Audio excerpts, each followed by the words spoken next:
เนาะวันนี้เขาจะมาเบิ่งพ่อพันธุ์แม่พันธุ์ลักด้วยเนาะพี่น้องเนาะนี่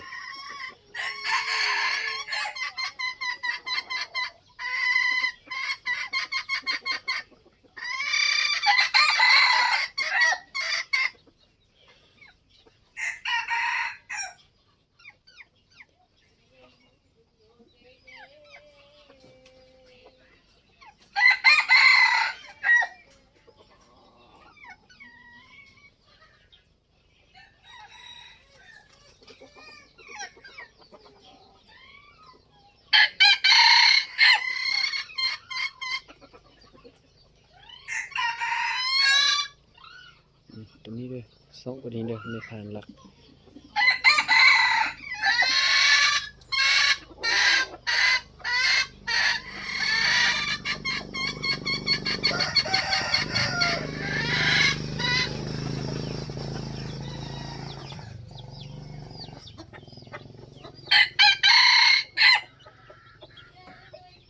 พ่อพันธุ์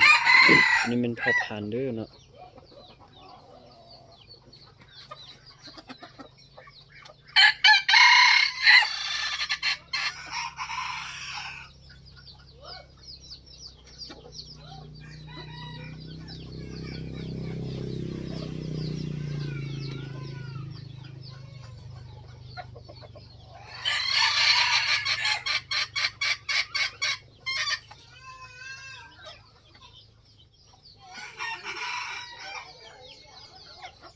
เอาไปเบิ่งพ่อพันธุ์แม่พันธุ์หลักเนาะ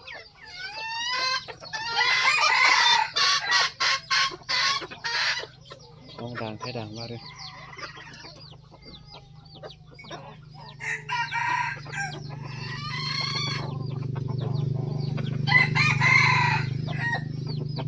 พ่อพันธุ์3 ปีด้วยตัวนี้3 ปีด้วย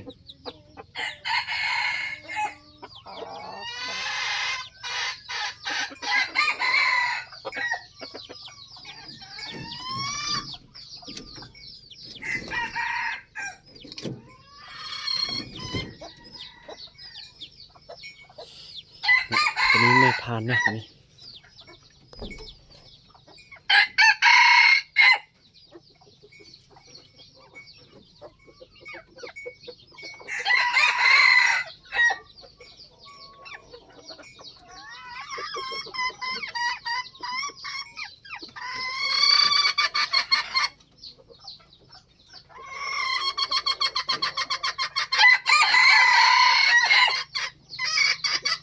ปันนี้ด้วยเนาะ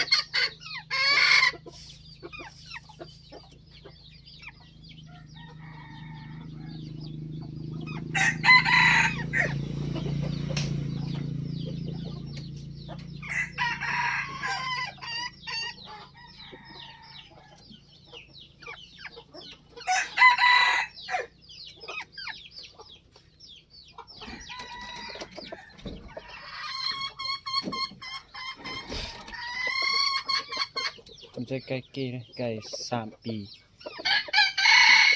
พ่อพันธุ์แม่พันธุ์ลักเนาะแล้วก็มีลูก